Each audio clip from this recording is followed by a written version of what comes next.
stop with this, your man Scorpio Mode. C.Boogie. And this is Run That Back Podcast. And we're going to do a little something different today.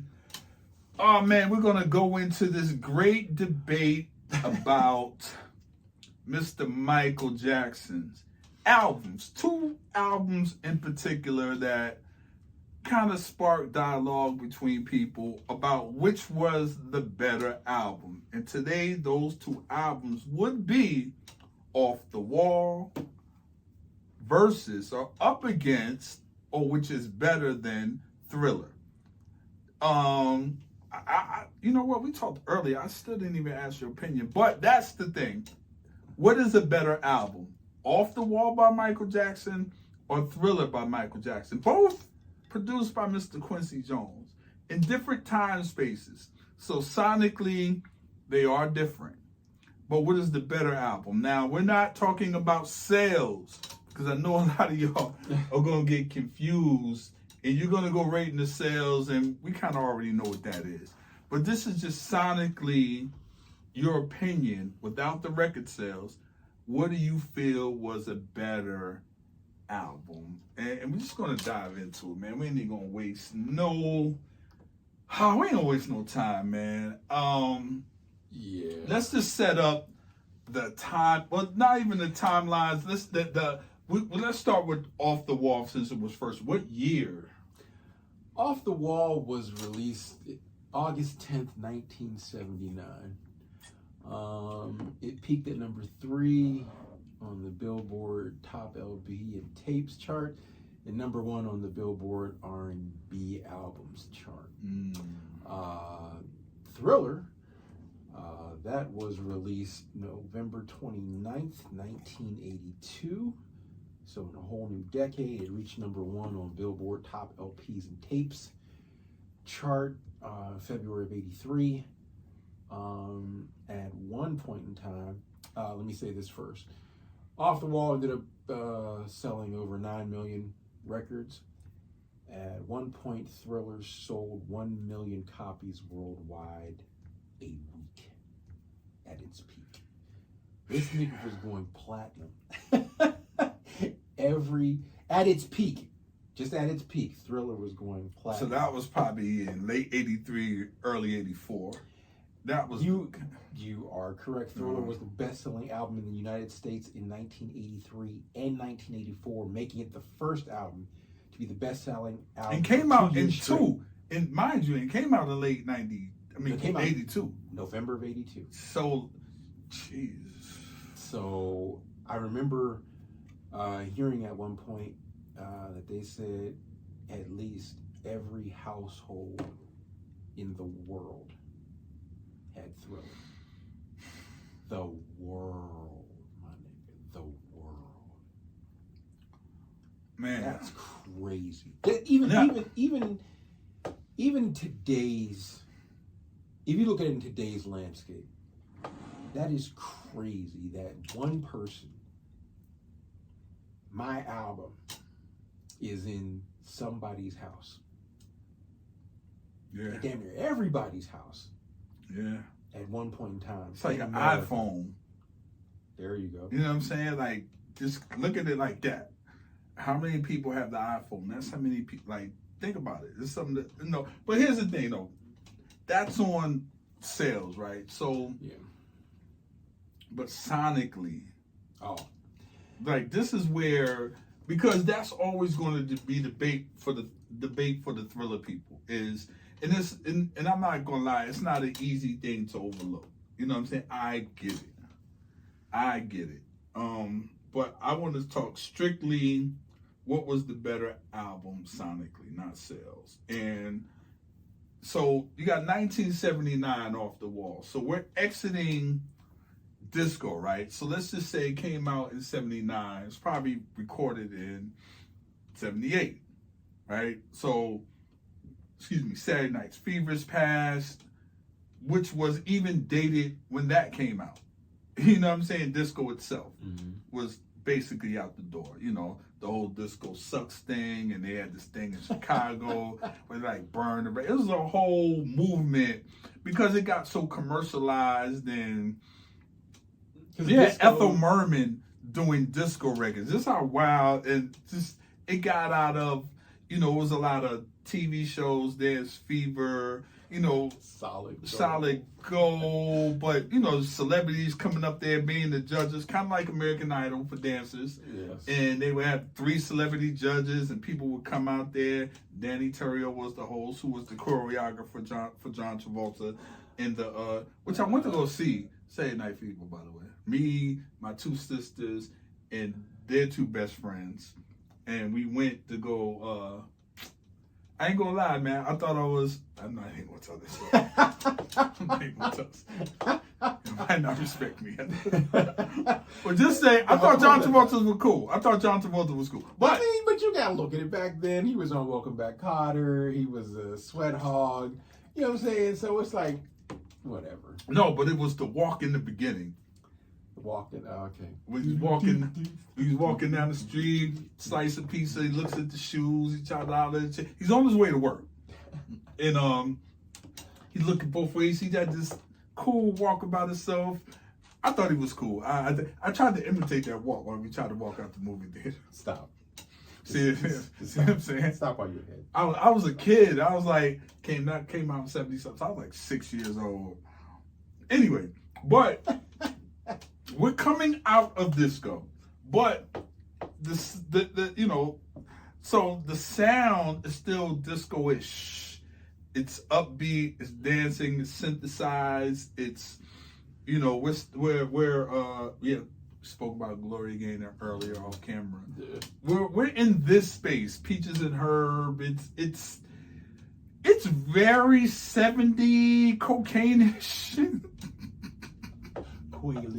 Quaaludes-ish sound.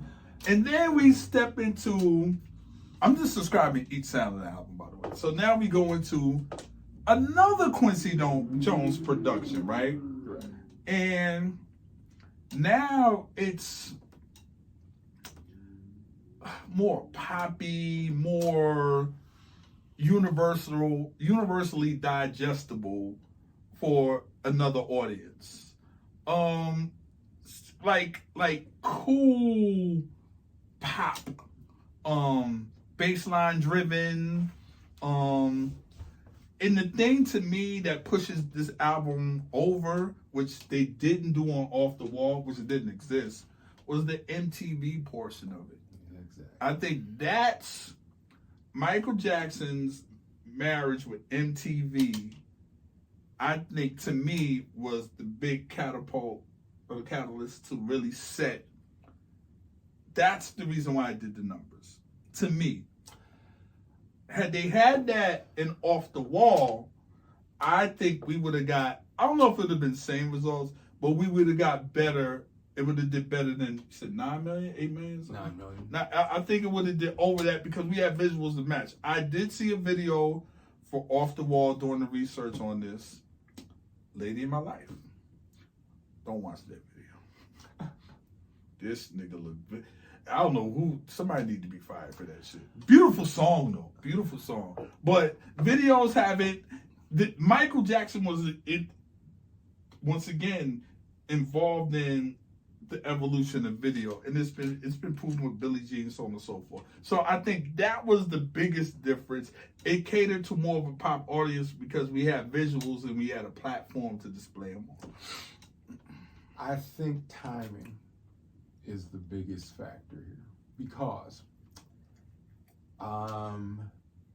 first off, let me say Off the Wall was Mike's blackest album. What do you mean by that? I say Off the Wall was Mike's blackest album because it was the most R&B urban sounding that we got Mike ever. Even in the, not Jackson 5. No, I'm not. Jackson. No. I'm saying Jackson. Nope, when they moved to CBS, nope, it was more urban. I'm not even talking about Can You Feel It. I'm talking about you got Don't Stop Till You Get Enough. You had more than Don't that? Stop Till You Get Enough. You had your Rock With You. Yeah. You had your what? All of it. You had Lady in My Life. Lady in My Life.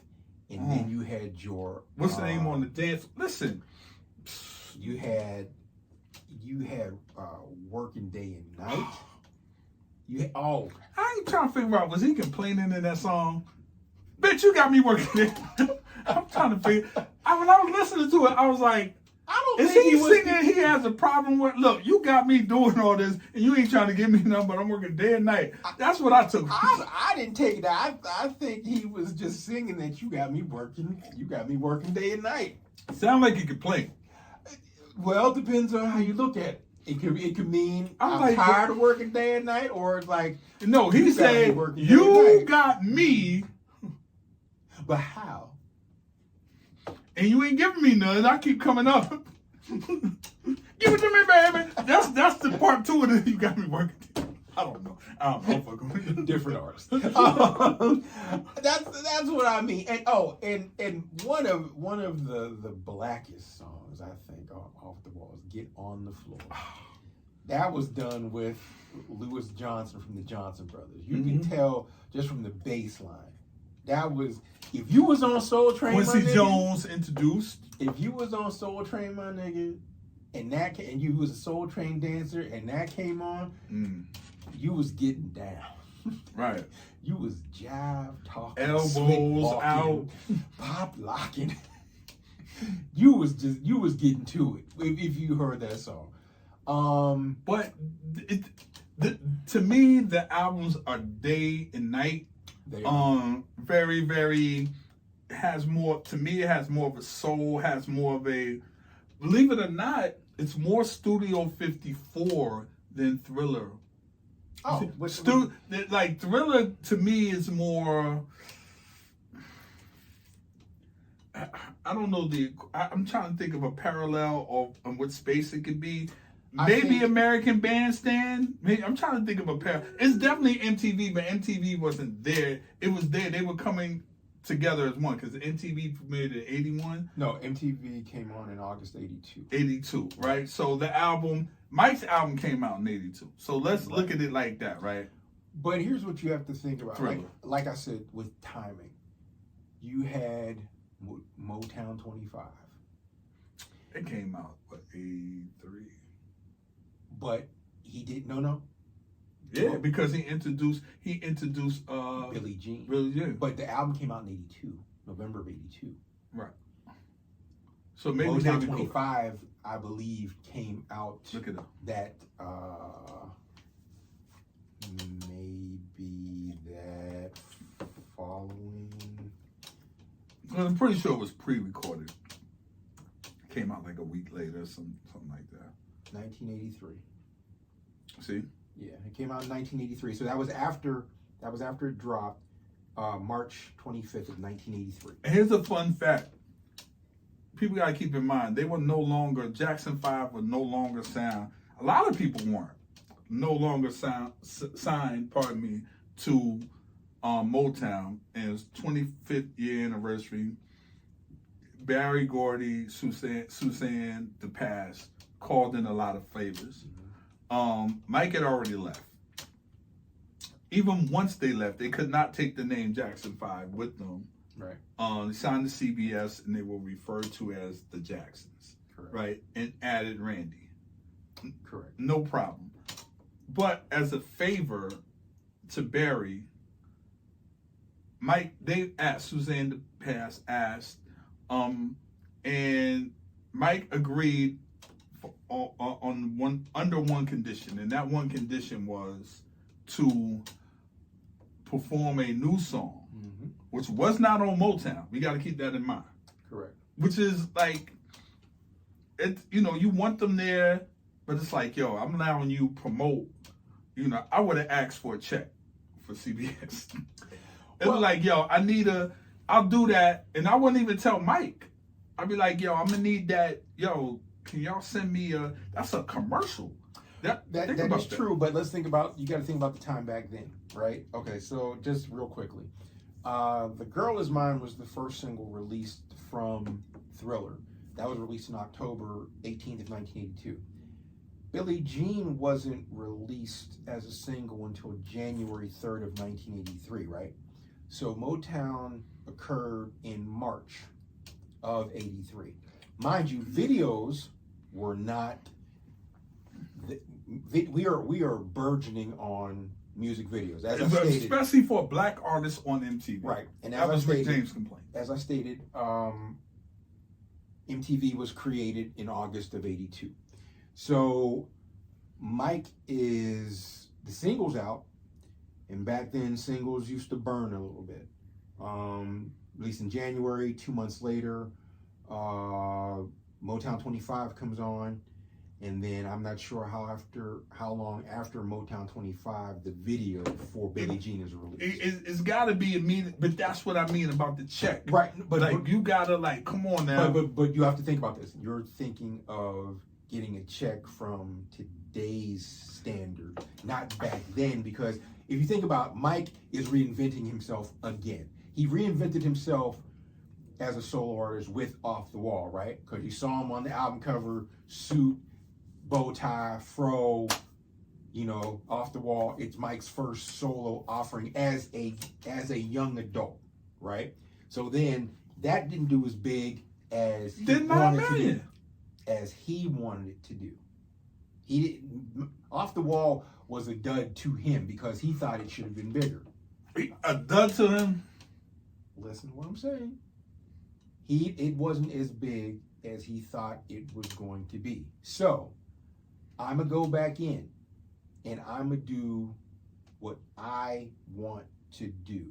I'm going to be putting together these songs with Quincy Jones's help. I want to do this. So then he does Billie Jean, does Motown 25. I don't know how long after Motown 25 happens the video, because after Motown 25, nigga, we was kids. Everybody and I know their mama was trying to do the moonwalk after they saw that performance. That was the biggest commercial for Billie Jean. This is what I'm saying. I understand that, but not a check. He didn't get a check. No, I'm not saying. I'm saying he should have got it, even if they did it and been like, you know what I'm saying? I just promoted the competition. He didn't sell Motown yet. I just promoted the competition, unless it was some type of trade-off. That was the only way, and from what I understand, but I'm still like, dog, who did who the favor? I did more of you a favor than you did for me. In the long run, yeah. Because who would have, you know what I'm saying? And don't get me wrong, no one knew it was going to have the impact it did. Exactly. But the fact that it was another label, Bad Boy would never do a commercial or advertisement for any other. No label would. That's insane. Correct. But you have to realize he was part of the Jackson 5. The Jackson 5 was part of Motown. Right. So there's levels to it. I get it, and I get it, and that was his stipulation. That was his stipulation. I'll do it, but I got to do my stuff. They did the Jackson 5 stuff, and then he went on to do Billie Jean, and from there we all know. Mike was like, "Yo, the old songs, yeah, they were cool, but it's smooth the way he did it. How about something deep?" And then, it was you ever see the clip? It was cool. I ain't gonna hold you, but it was a lot of people. The hell out of it. There were a lot of people that weren't on Motown at the time. Y'all heard the story. Motown has some of the worst contracts ever. Mm-hmm. Even for black artists, and to be a black label. It is what it is. Stevie Wonder is still signed to Motown. He ain't going nowhere. You can't say any different. But this is... I'm just fucking with him. But he don't know how long that contract for. They just put 19 forever. This nigga is there forever. But I say that to say, it was a beautiful thing to get together and see how fast, because fast forward, Bad Boy has been for over 25 years now. You see what I'm saying? And so you just think about that time span and our time span, what that means, right? So that was then.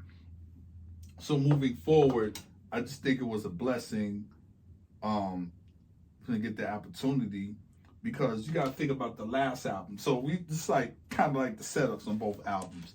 The first album was recorded in the process of making The Wiz in New York. We're talking this part. We're switching back to, The Wiz, his introduction to Quincy Jones, right? Right. And it's the 70s. You're in New York City with Quincy Jones. It's different. You're away from home. It's your first solo project. Studio 54 is open.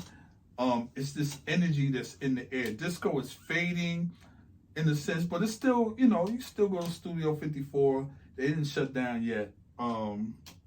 But there's this sound going on. Donna Summers, like I said, Peaches and Herb, Gloria Gaynor, the Pointer. Oh, definitely Pointer Sisters, Sister Sledge. We're on this thing where it's upbeat, it's funky, it's a groove to it. You have to dance. There's no way you can't make a dance record in black urban music. Now, there's not as many outlets as it was. You got Frankie Crocker in New York. You got these black stations that are just starting to hip hop didn't show up quite yet. It did, but it didn't, because 79 is the year that the Sugar Hill Gang, that record. But that's like in the summer. But people are still trying to figure out how to wrap their arms around that. Michael Jackson is coming from this legendary family, legendary group. It's a lot of pressure on him, because I want to say the Jacksons albums, it didn't do as good as, you correct me, I don't know, didn't do as good as the stuff on Motown. No. They're no longer kids, they're growing up. Mm-hmm. The voices are changing. Michael's dating the Dorothy that was in the play, and that would be Stephanie Mills. Yeah. Stephanie Mills dated Michael Jackson. You can look it up. During the Studio 54 days. Pictures of them together and everything. Okay. And then after, she wind up dating and marrying Jeffrey Daniels of Shalimar.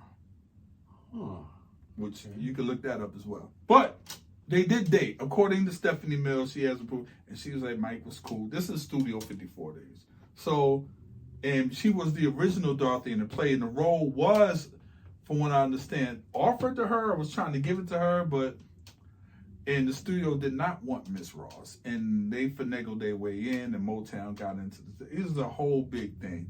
But they did want Stephanie from the play, and some people were like, a lot of people wouldn't see it because they saw her in the play, according to her. True. I'm sorry, y'all. Plus, you also have to realize Diana Ross carries a lot more social cachet than Stephanie Mills, as far as like the Wiz goes.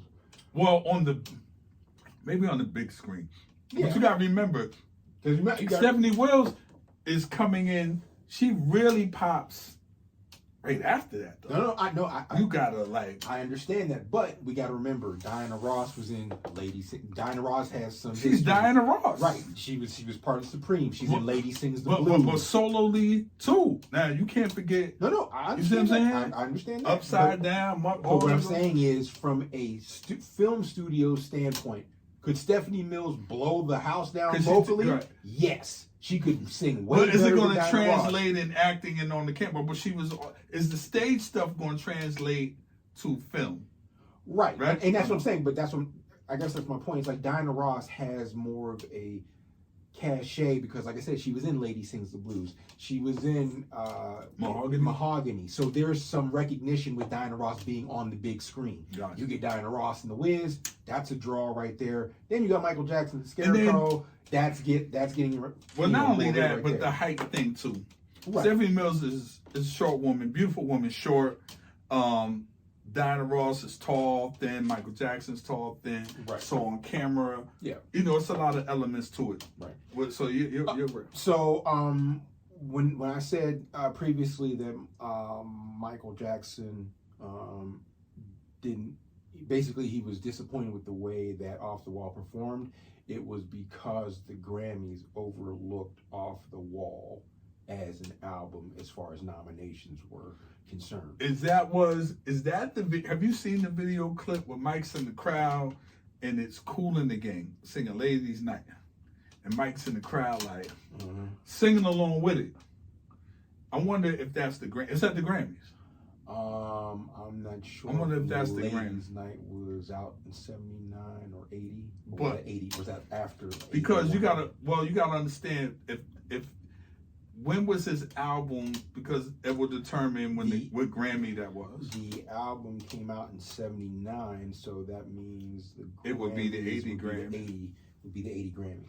So he was overlooked for the Grammys in regards to Off the Wall. Yeah, but that's the thing. He wasn't necessarily, and that's the thing. His music was not. No, I take that back. I wouldn't say the music wasn't white enough, but him being a solo artist was not as big as other solo black artists at the time. You know what I'm saying? So that's why, now mind you, from a cultural standpoint, know and love all them songs off the wall. You know what I'm saying? But when you're going up against some staples that people... No, you got established solo artists at that time. So let me ask you this. So with that being said, do you think that there was no anticipation because no one solo-wise broke out yet? Was Mike the first solo act from a group to really break out to superstardom? Think about that. Before you answer that, think about that. Somebody that was in a group that broke out to not a star, superstar. Yeah, he was a child superstar. No, he was a child superstar in the group. I'm saying solely was Mike the first superstar to break out solely and become a superstar. It was in a group originally. And here's why I say that. Excuse me. He might be... Lionel Richie did it, but he did it after Mike. Okay, so hold on for a second. I'm looking. I just happened to pull up. And Frankie Lyman was never a superstar. I just happened to pull up big songs in 1979, and I'm just looking at the black artists, right? You got Donna Summer with Bad Girls, Peaches and Herb reunited, Gloria Gaynor, I Will Survive. I know my shit. Village People, YMCA, Donna Summer again with MacArthur Park, Pointer Sisters. So basically, we were naming off the hot artists at the time, right? So if you're putting Michael Jackson's songs, Earth, Wind, and Fire, Jesus Christ, Sister Sledge, if you're putting Michael Jackson up against these established artists already, right, and he's by himself, everybody's looking at Michael Jackson like, oh, that's Michael Jackson, the kid from the Jacksons. No, I get his it. Solo art, he's not singing Ben, he's a young adult now, so it's cool, we will accept it, but we will not give him what he needs, which then in turn causes him to do a quote-unquote revenge album, which gives him the battery in his back to go create. I get it, but to be consumed by the masses, because all those albums you named, who sold 9 million? That's what I'm saying. And you're talking groups. You didn't name too many solo artists. Right, and that's the thing. Back then, there weren't that many solo. Because I'm looking at right here, Don't Stop Till You Get Enough was the 91st biggest record in 79. Let me tell you something. Solo-wise, black, let's just start with urban. Teddy Pendergrass didn't do it. You tell me who sold 9 million on that's some Bobby Brown shit. Like, who sold 9 million from a group? Keep this in mind. Matter of fact, group-wise, who sold 9 million? That's not a fly. Like, he wanted, it wasn't the numbers. It was the accolade that he didn't get. And I feel like I need to make this toy broader audience. So it's being played on Z100, those stations, not just urban. Yeah, because in actuality, the Jacksons, Shake Your Body Down to the Ground was the 25th biggest record of 1979. That's what I was trying to get at. Yeah, so, him, I think, like I said, he was neglected as far as accolades with what he wanted. He thought he created an album that should have gotten recognition by at least his people, which did. Don't get me wrong. There were no BET awards. Right, there were no BET awards. It was just the Grammys. There was no Soul Trains. It was just the Grammys, and that was it. Now, he didn't receive the critical acclaim that he wanted, like I said, which in turn brings us to him being motivated to create Thriller, which brings, as you stated, a more universal sound, a more middle America sound, a more acceptance, a more pop music sound to his repertoire. So that takes us to Thriller, right? Thriller, as we know, is the best-selling album of all time.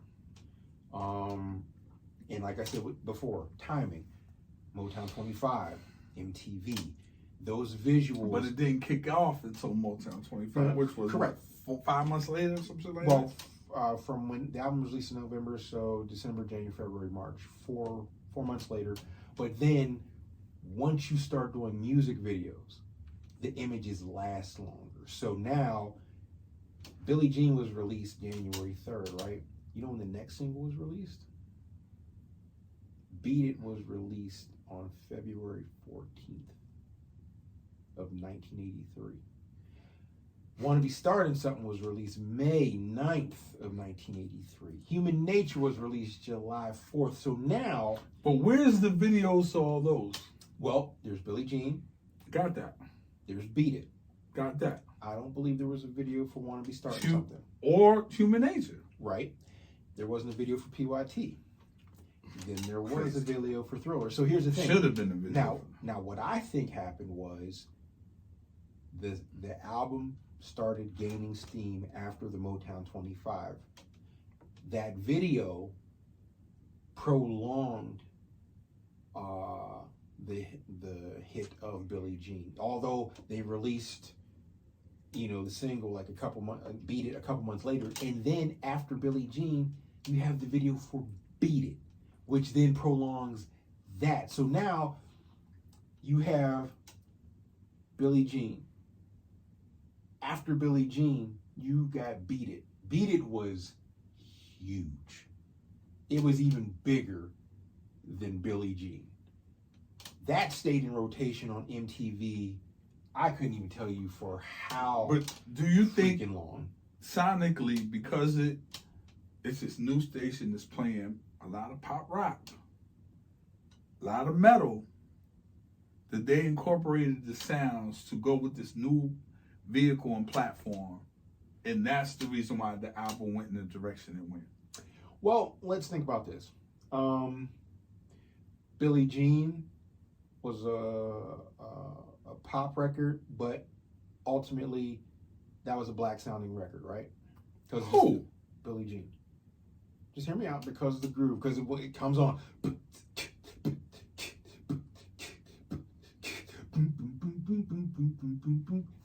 Hear me out. So then you have Beat It. That's a whole 180 from Billie Jean. That's a more... You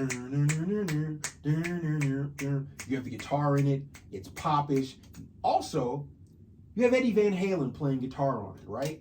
So that's a name that you attach with Michael Jackson, because he's famous at the time because he's in Van Halen.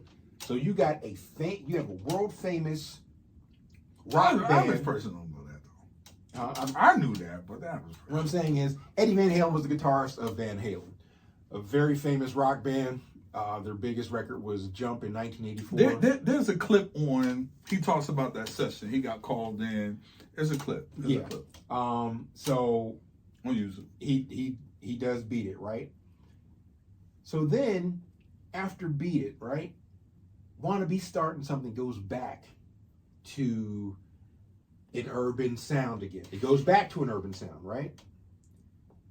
Then from Wanna Be Starting Something, you go to Human Nature. Now, Human Nature is dead in the middle. It's not rock, it's not urban. It's a slow, I give you that. you know what I'm saying? It's a slow song. So now you have everybody starting to pick up, oh, what's this Thriller album? Now everybody's starting to pick up on it, buy into it, listen to it. Here's Human Nature. Everybody loves Human Nature because of the melody, the sounds, the feeling, you know what I'm saying? And then after Human Nature,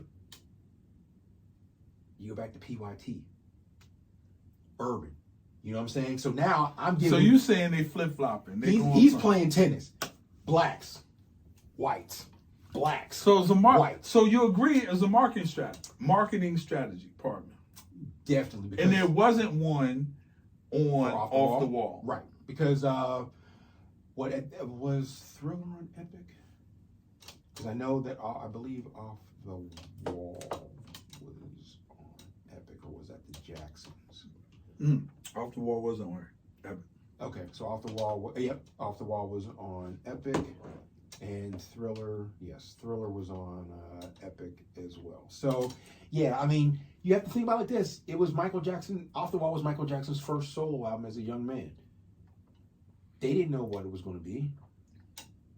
So, although it eventually sold 9 million, just because you sing with the group and you're a cute kid does not mean that's going to translate to you growing up and people liking you. Because think about it.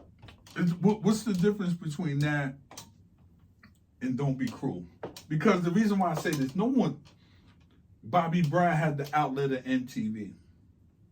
And I'm not saying the Girl Next Door didn't, but it might have been a little too early. But you come back with Don't Be Cruel, and what made him, I think that the babyface sound of it, and I'm not by any means comparing it to Thriller. I'm just saying that the sounds were a little bit more acceptable. It wasn't kid, because to me, the Girl Next Door album, it just sounded like a New Edition record.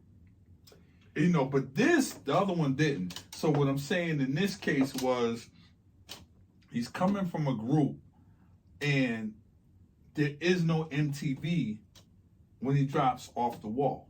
There's no vehicle. No, what are you going to do? Soul Train? You see what I'm saying? Like, it's nothing really that's going to support it. You know, he had one video, and what were they going to show that video? Wasn't no BET. Yo, Rock With You? Off the Wall? My bad. Yeah, 2 videos. I'm sorry. Yeah, Rock With You, and they had The Lady of My Life. And if you look at them, the nigga don't look the same in either one. But beautiful songs, both of them. Now it's a vehicle, and maybe they're aware of this, and they make the sounds to fit, because they were not playing urban music on there. Rick James had a problem with it. Pointer Sisters had a problem with it. It was a lot of it. The only 2 people they played was Lionel Richie. They did play Shalimar a little bit. It was Lionel Richie and Michael Jackson that really broke through MTV. But they played Lionel Richie because they was playing Lionel Richie on your Z100s. Well, once again, he changed his sound. When they thought Rick James there's a clip where Barry Gordy's son, Barry Gordy Jr. talks about Rick James coming, turning this album, told them to promote it. He does something real foul. And after he leaves, the president of Motown, white guy, says, Lionel Richie, which means they pushed the button, which means they're not holding back. We're putting everything is on foot. We're putting everything behind this, which they did for Rick for one point. Rick saved Motown in the late 70s, early 80s, really early 80s, 80, 81. Rick James saved Motown. That's a fact. He wrote for everyone. He had the biggest 2 albums. Now you coming in, and I'm saying Lionel Richie. So if they're going to spend the money, and MTV saying, look, we're showing videos. Lionel Richie came through with that soul album, Gangbusters. 1984 was Lionel Richie's Dancing on the Ceiling, Hello, all these records, huge. Does the American Music Awards, came outrageous and won everything. Then turned around and afterwards, after the Grammys, turned around like, yo, we're going to record this song. And guess what? Me, Michael, and Quincy, Quincy's going to produce it. Me and Mike going to write it. It's called We Are the World. And all y'all bring your asses down here. And, like, that's power. How do you do that with your first album? He could do that with his first solo album. But how come Michael Jackson? You see what I'm saying?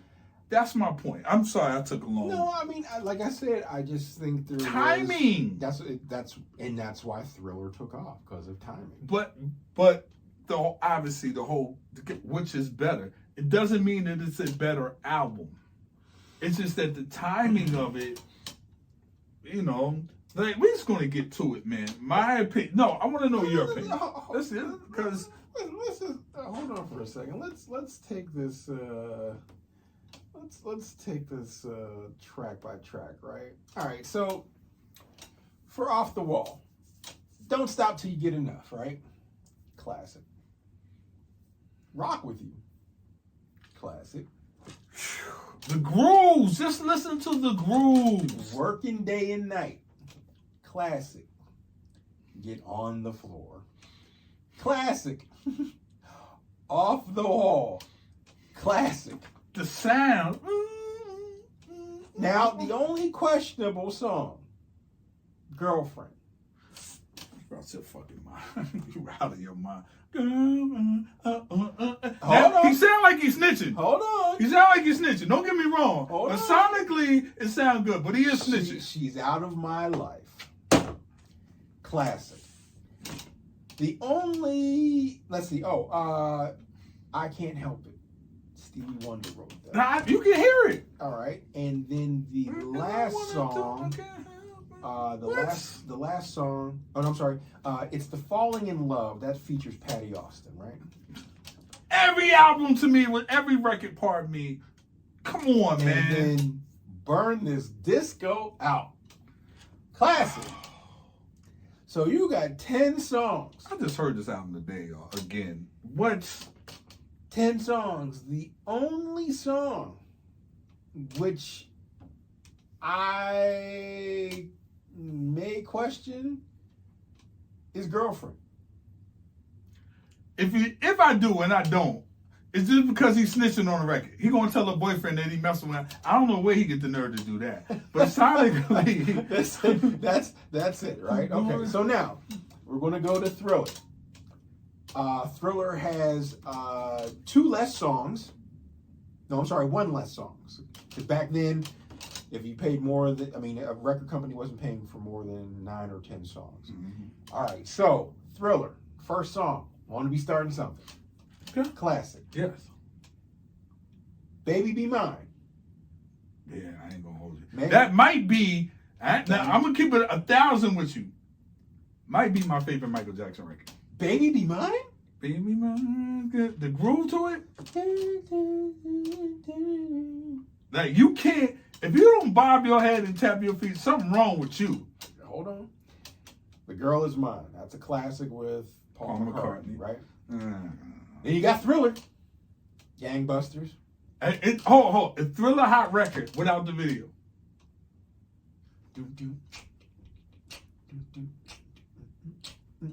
Nigga, the groove? You gonna deny the groove? Yes. Oh my. We'll come back to that. Yeah, I am. Beat It, classic. Billie Jean. Are you saying that because of the video? No. Because see, that's the cheating. That's like the. No, I have a feeling you're doing it because of the video. No, I'm not judging any of these off the video because Want to Be Starting Something doesn't have a video. No, Baby Be Mine doesn't have a video. The Girl Is Mine, there's a video, but it's not like I'm like, oh yeah, that video was great. That's a classic song. No. So you got Beat It, classic. Billie Jean, classic. Human Nature, if not one of the top 2 Michael Jackson solo songs ever. I'll give you that. PYT. I don't need to say anything else. And then I'm gonna take this back. Lady in My Life. The only questionable song out of those 9 might be Baby Be Mine. So you got one questionable song for each album. Right. One has 10, the other has 9. I get it. So For my taste level, and don't get me wrong, there's 3 bangers. And let's go to this. Off of Thriller. I'm not gonna hold. Let's go to this. We're going to do let's do track listing and let's compare each song. No. I'm talking about Don't Stop Till You Get Enough versus Wanna Be Starting Something. Which one are you taking? Don't stop till you, and then we're just doing track list, song. 1, 1, 2, 2, 3, 3. That's it. Don't stop till you get enough. Wanna Be Starting Something. Which one are you taking?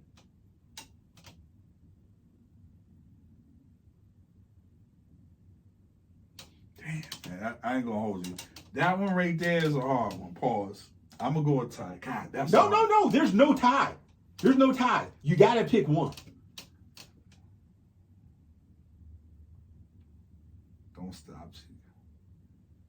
Don't stop, man. I ain't gonna hold you. And I agree. I'm taking Don't Stop Till You Get Enough. Right? It's tough though. I got you. That's tough. Rock With You versus Baby Be Mine. Rock With You. Me too. And Baby Be Mine.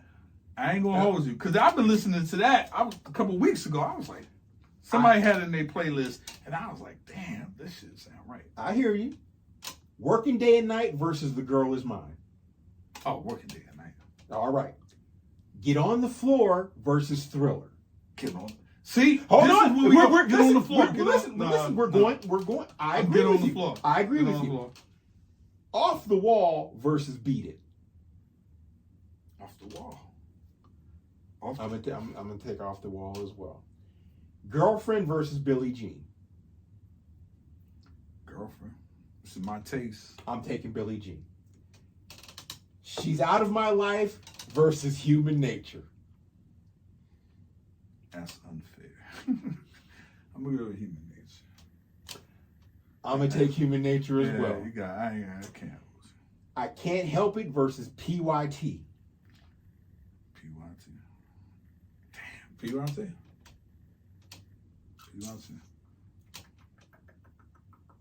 I can't help it. Ooh, but PYT. Because the way that shit started out was crazy. Shit. I want to love you. That, if you ever in the party and they playing PYT, I'm not going to hold you. I'm going to take PYT. That shit is rocking.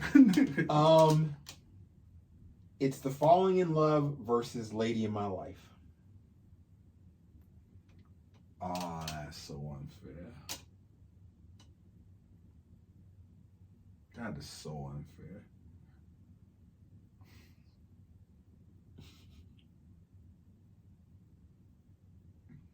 Just because it's more time, I'm gonna go with the Falling in Love. That's a hard one. That's as hard as the first one. I'm going Lady in My Life. And then I'm not mad at that. And then Burn the Disco Out is, like I said, it's only because there's 10 songs on Off the Wall and only 9 songs on. See, here's the wild part. Now when you put it together like that, it's a harder thing. But the thing that throws me off, just to keep it real, is because when you mention the songs with the videos, I see the videos and it fucking throws me off. I don't see the video.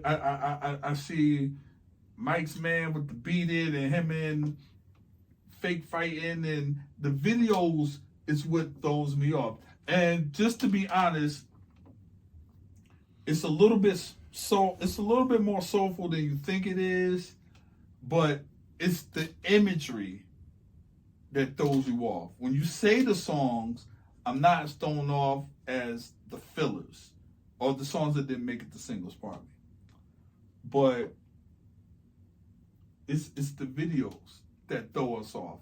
And it's the same thing that helped take the record from here to here.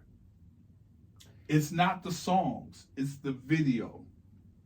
and then Mike's able to dance. Think about the visuals. If there's no visuals to both of these albums, come on, man. You gotta come on, man. Mike, the cheat code is MTV.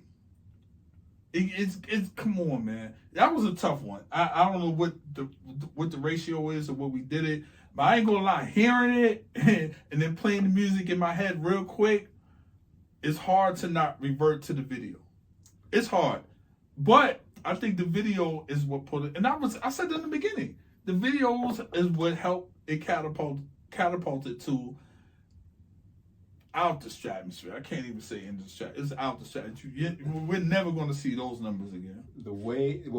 Based on the way that we did it, it's even. They're even. It's even because you have 4 from Off the Wall, 4 from Thriller. When you tell me the Off the Wall records, I've never been. I'm way too young to go to Studio 54, right?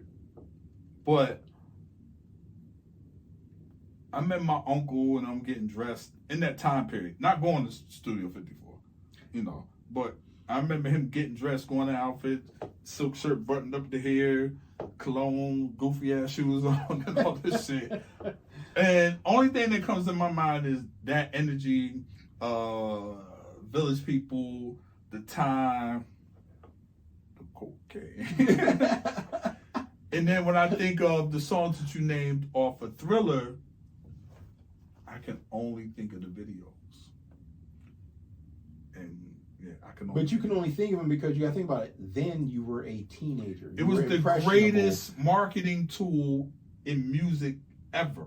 Was the video? What is a video? Killed the radio star. Yep. It's a song, right? And then what killed the video star? The internet. The only reason that the internet killed the video star is because now we have access to view what I want when I want. But access killed access. We had access to seeing videos. We just had to tune in. Now it's in the palm of your hand. Mm-hmm. And it's coming, you know what I mean? That kind of thing. You can see it whenever you want. So I think as much as MTV helped, until BET came along, they controlled that, and BET didn't have as many wider audiences. Even when Viacom bought it, I think they kept it. But by that time, MTV wasn't playing videos no more. Think about that. Now you go to it. They got it became more about reality shows, so on and so forth. But that wasn't until like the late 90s, early 2000s. But that was the rise of urban music. Once urban music became the biggest selling music, and I had a woman tell me that. I'm tell the story real quick. I was on the plane sitting in first class. I was reading Vibe magazine, and a woman was like, "Are you into hip hop?" Sitting next to me, and I was like, "Yes." And we started talking. She used to be an executive at MTV, and she said, "Why?" She said, "Do you know why they don't play videos like they used to playing that?" And he said, "Because MTV turned into BET. They would have had to play." And she said they did for a minute. The Bill show with Bill Bellamy and all these shows, but then you got advertisers coming in, and who were they advertising to? Middle America. And not only that, but it wasn't enough there. You're advertising hair products being cut out. MTV also lost money. So she was like, the reason why is because once it became the number one music, MTV was saw it was trying to control it, but they were just losing too much money. That's why you saw the reality shows. It was never an all black reality show on MTV. It never was. What I'm saying? It was never. But music was like that. It became when they became the dominant music, they would have had to play it. Right, but that's and we've talked about this before. Once hip hop became the country's number one genre, I don't care how much or how many rock groups came out, how many country groups, pop groups, whatever, they were emulating some form of black music. And like he says, quite a bit. You want to hear it, but you don't want to hear it from us. That's why you had the blow up of your Backstreet Boys, your NSYNC, your Pink. That was the Britney Spears. That's because these were white kids doing black music. That was the last wave of it. That's why Full Force was writing for these guys. But then when they would come to the award shows, they would wear the urban wear. The slang was coming out, and it became too much. Like now you're seeing it, but they're talking their way. Mm-hmm. They're not imitating. They're looking the way they want to look. Still doing the sound sonically. And they're wanting, her, Money Long talking about they wanted her to write for Adele. And she was like, no. You know what I'm saying? Because that was the thing that was going on. Whether you have Full Force doing it, Timberland and Missy, so on and so forth, replacing, we're good enough to hear, but we're not good enough to see. And it became that. But then even when the pop part of it fell out and it became strictly hip hop, that's when they pulled the plug. And it was like, we're going all the way reality TV. Right. And then that's when they started springing up like your VH1 Soul channel or your MTV Jams channel where it was still money, right? But you didn't have to. You had to subscribe to that money, right? You had to, to these different sub channels, and then we had the conversation about why they paid the same channel would pay Jersey Shore some money. And then making band kids.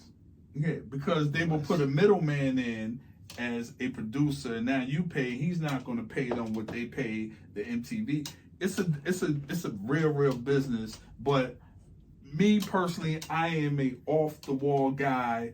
I listened to it again today, and I'm like, holy smoke! I did listen to, and this is my fault. I did listen to Thriller, and the problem was I couldn't help but to think of the video.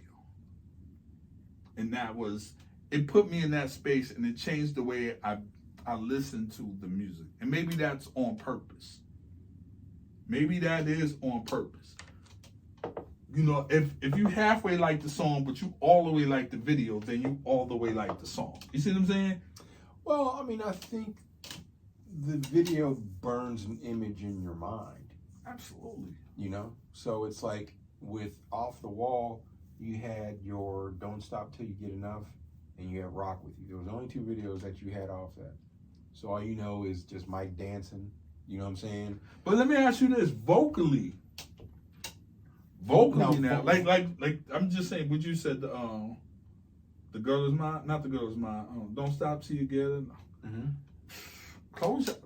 That's what. And now sonically, that's why I said Off the Wall is Mike's blackest album, because you can hear the soul, you can hear the passion, you can hear him singing on this album. He didn't come up with, he wasn't creating all that. You know what I'm saying? That was in the beginning process, but that wasn't his process as it was from Thriller on through. Do you think is that else. when he became more of a writer? What, Thriller? Yeah, definitely. I believe he definitely went a little bit more hands-on with Thriller, and then after that, he had to have his hands on everything, because with Thriller, he had his hands on it, and look what happened. You know what I'm saying? It took off. So now, I'm going to have my hands on everything. I'm going to guide you into what I want to hear. So then, here comes what Teddy Riley didn't produce until Dangerous.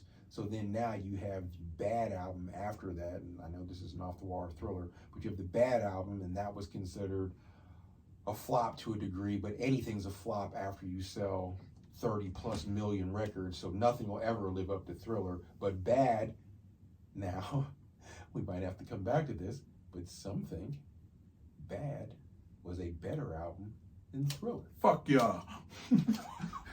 You have that. Don't watch this channel no more. What the fuck out of here? I don't want to hear that shit. It's. I don't want to hear that shit. I don't. What is it? Dirty Diana? I give you 3 joints on there. I give you 3 joints on there. Other than that, get the fuck out of here. Come on, we not doing that. We're not doing that. Let me just pull up real quick. We're not doing that. Let me just pull up real quick the track listing. Nah, we're not doing that. Okay, so we're gonna. Okay. All right, so let's just for shits and giggles go through this, right, real quick. I'm gonna pull up the Thriller listing. Now, mind you, there's 11 songs on Bad, 9 on Thriller. All right, so Bad versus Bad. Want to be starting something? Want to be starting something, please? Okay, want to be starting something as well. The Way You Make Me Feel versus Baby Be Mine. Baby Be Mine.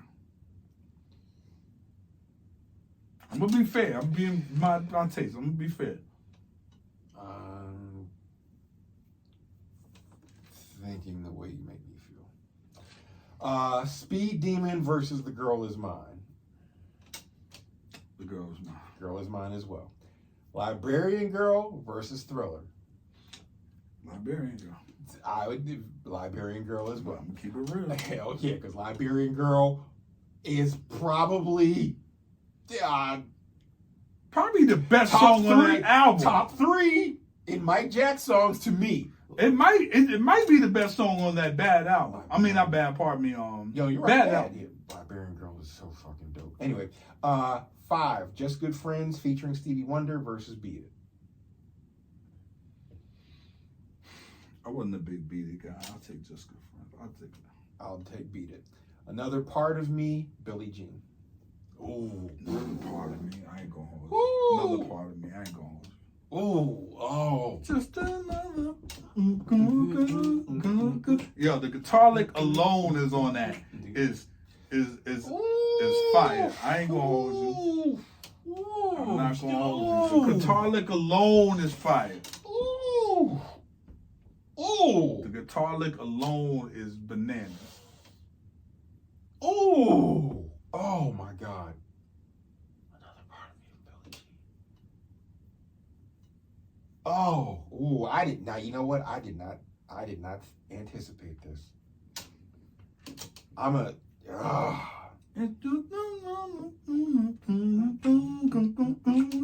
What? The groove alone, he ain't even gotta sing. The groove is fire. Ooh. I'm gonna go Billie Jean. Billie Jean, I know. Man in the Mirror versus Human Nature. Human Nature. Ain't even gotta talk. I Just Can't Stop Loving You versus PYT. Oh, Jesus No, PYT. Christ. PYT. On the dance floor, PYT is mean right now. I Just Can't Stop Loving You. I'm gonna take PYT. All right. Dirty Diana versus The Lady in My Life. Lady in My Life. And Dirty Diana is good for what they were trying to do. I ain't gonna hold you. But I see where they were going. But yeah. Yeah, I'm gonna do Lady in My Life. And then the last 2 songs on Bad, Smooth Criminal, and Leave Me Alone. I couldn't care less about both of them. Really? And you see the video. That's what the videos is, the shit that pushes it over. I can't. I'm cool on both of them. Really? It's not enough. It's not enough heart and soul for me. They're cool for if you're trying to go over there with it. I get it, but over here, here's how I'm judging it. If you can't play it on Soul Train, for my taste level, this is my taste level. Certain records I will let you get with. I did a couple of them on the Bad joint. I did because I can't front. I forgot they were even on it until you said it. And I was like, ooh, I can't front on that. Iberian, you can't front on that. I don't care what it is, you can't front on the groove alone. They play instrumental on that is fire. He ain't even gotta sing. And then he adds the like. All right, so then let's. Well, no, that wouldn't work because I was gonna say I'm gonna take 2 songs off of Bad, which means it's 9 versus 9. Okay, so you can't really take 2 songs off of Bad. So like I said, we'll just But do you agree the videos help elevate? No, I agree. And when you listen to certain songs after you see the video, it's kind of hard not to see the visuals no more. That's true. Especially when they're $1 million fucking videos. Dude, just come on, making mini movies, man. Yeah, because when we were going through the list of bad songs, the first thing that went in my mind was the Speed Demon video. I could not get it out of my head. I was like, that song is fucking trash. And it's strictly because of the video. It's like that. Now that song hit my head. It can go either way, good or bad. I get it. Like that instantly hit my head. It wasn't even the song. I mean, the song's trash too, but the video just made me just really, really hate that song. But yeah, just we did the comparison of Off the Wall to Thriller and Thriller versus Bad. Basically, back to the main question. Off the Wall and Thriller, man. It's until you say it in line, the credits of the album, the track listing up. I'm gonna be honest with you. Off the cuff and thinking about it, you might go one direction, right? Either way. But when you say the songs and the track listing, it's a little closer than you think it is. Yeah, I'll say that. Started changing tune a little bit. It's a little closer than you think it is, but I'm still going to stick with my original thought and gravitation because this morning I listened to it. It was a nonstop party in there. It was like from beginning to end. I was like, hey, all I needed was a chain with a spoon on the tip of it. A couple Bill Cosby pills. I was in Studio 54. Like, that, it was a vibe. It was a vibe. And I'm playing it through the phone, so I can imagine. But nah, for real though, I'm gonna edge it out with Off the Wall. Yeah, I'm gonna have to go with and they had no video. Well, two. They had two, but I'm gonna have to go with Off the Wall as well because I mean, don't get me wrong, I enjoy the songs Mike did as a whole for general consumption. Mm-hmm. You know what I'm saying? But it's just something about the feeling of Off the Wall. There's more soul to his vocals. You know what I'm saying? It's like I believe what he's singing. You know what I'm saying? I like Thriller. that. It's not that I don't believe it, but you know he's singing with Off the Wall. He's singing with intention.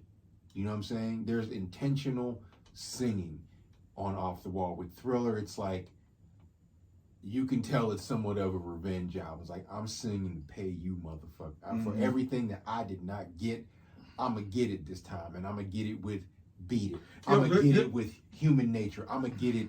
Y'all going to give me what y'all was But to be fair, to that was the Grammys, right? For Off the Wall. I ain't going to lie. That competition was some... Yeah, that was we mentioned the Pointer Sisters, Peaches and Herb, Earth, Wind and Fire. Like it was a lot going on. Like these were all, these are all legends. These are not a cakewalk. These are no one-hit wonders in that bunch. Like that was for real. Now what I'd like to do though is for everybody that he was up against, I think what I'm gonna do is I'm gonna go back and listen to their albums, and then I'm gonna do what we just did. I'm gonna put song for song up against each one. Who sold 9 million? If I mean, and I know we said we're not playing the number game, but that 9 million was served. You can't sell 9 million and still do urban. But it still had the spillover. Exactly, which he did. You know what I'm saying? That was the beginning of the spillover. You know what I'm saying? But I forgot to see what it was on the information, but I forget how long it took to get to 9 million. It wasn't like he put out Off the Wall. Yeah. It was I mean, people probably, just to be real, they probably double back after Thriller. Yeah, after Thriller. Yeah. But then back I'll then, still give you $3 million for that. Yeah, because also you have to think back then, if you went gold, you was good. Cause they probably didn't even recognize him. Like, who's this big nose nigga with this tuxedo on? It was like, oh, that's Michael. Oh, He all grew. Look at this nigga nose. He grew up. Right. Look at his hair. He grew up. You know what I'm saying? And that's possibly. I mean, that could possibly be it. Like motherfuckers is like they just didn't know. Yeah, true. They didn't know, and they were like, "Oh, look at Michael Jackson. He put out an album. Okay." And like I said, the videos will make you double back. Oh, you see what I'm saying? Right. But you also have to realize at the time, although he was putting out videos, other people were putting out videos as well. But they weren't all getting MTV exposed. No, but that's the thing. The videos that they put out were not getting MTV exposure. Earth, Wind & Fire wasn't on MTV. What Sledge wasn't explosion? on MTV. What? I mean, this was before MTV. So I'm just talking about the off the wall era. There were no music videos at all, or if there were, they weren't promoted. You know what I'm saying? They would pitch them at MTV from what I heard, and it's documented. They would send them back and was like, yeah, nah. this ain't it. or they'll just keep them and archive them, but never play them. And there's a video. Was it David Bowie? Yes, it was. David Bowie. There's a clip you guys can look it up where he's talking to them on MTV, and he was like, "Well, why not?" And the guy's like fumbling. He's like, "Oh, we just and he specifically asked about black artists. He's like, "Why aren't you playing these people?" He's like, "The music is incredible. I don't understand why y'all." Because he even questioned, if I believe it's the same interview, he was like, I don't know why y'all playing my videos. Y'all should be playing their videos. Yeah, that part. You know what I'm saying? He was like, it's not like my videos are great, but the music is really good. Because you him, and then you go back to the Rolling Stones, you go back to the Beatles, like all these people that MTV adored before it got real metally. With metal, it was, and the artists they really respected, all listened to, you know, when you see the movie Cadillac Records, you see what who they inspired. Yeah. Rolling Stones, in the James Brown's movie, where they were inspired. Little Richard wasn't just talking. They did really, and especially with the Europe invasion. Yeah. When they came over, it was blues artists like the Rolling Stones were. Rolling Stones were inspired by Little Richard. Absolutely. Billy Preston, who was a black organist, inspired the Beatles. Of course, like you said, Cadillac Records. Like I said, again, we go back to the repeating theme on this show. Rolling Stones was the name of the song was. What's the name? Satisfaction? That name Rolling Stones was what's the name record? What's the dude's Cadillac? Howlin' Wolf? No, the other one Cedric played. It was based on him.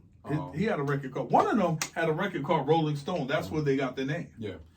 In fact, who else was? The Rolling Stones were also influenced by James Brown. By James Brown and Buddy Guy, who actually happens to be Shauna's from DTP's father, who's a famous blues. It has a bar out there in Chicago, blues spot. Yeah. In fact, he was also in the movie Sinners that was just released. Okay. So I haven't seen that yet. Okay. Yeah, neither have I. But yeah, man. Tell us yours. Off the wall or Thriller. Yeah, be honest. Put it in that part. The captions underneath, and let us know, man. I'd be real interested in seeing. We're trying to spark dialogue, and whether you see these. Because we'll clip this out and put it on through what's the name, and then it'll be on TikTok, it'll be on YouTube. It'll be all over on the Instagrams. It'll be all over. That's the question. But we really want to know your opinion on "Off the Wall" by Michael Jackson or "Thriller" by Michael Jackson. Yeah, like I said, when we had the discussion, I was like, Thriller. So, I just fired off Thriller. First off, from a numbers point, because it's like, how can you top the best-selling album that was ever made? But then, like I said, listening back to it, Mike he just sang with soul. He just sang with, he intentionally was singing on Off the Wall. With Thriller, he sang with a different type of purpose. Like, I'm going to show you niggas, where y'all messed up at. So, that part. And coming up soon, very soon, we need a sneak peek, just kind of idea. We are going to do this is, conversations on was Tupac a good or great rapper? Was he the greatest? Some people would even debate that. We're going to dive into that because that's an interesting take. We kind of like stuff that people talk about. We just want to put it out to the forefront and give you our opinions, ask yours, and that kind of thing. So that's another segment we'll do. We'll drop it on another day other than Tuesday and spread these out during the week. So, Yeah. But as for this episode, that's Scorpio Mo. Yes. I'm C.Boogie. And this is the Run That Back podcast. See y'all. Run That